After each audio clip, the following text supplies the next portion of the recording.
Hi.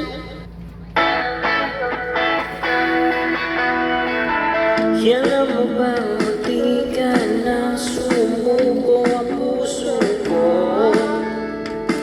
Sa paulit-ulit na pagkakataon na nasaktan na bigo, mukhang niligyero na naman ako. Bakit ba kinikilig na naman ako?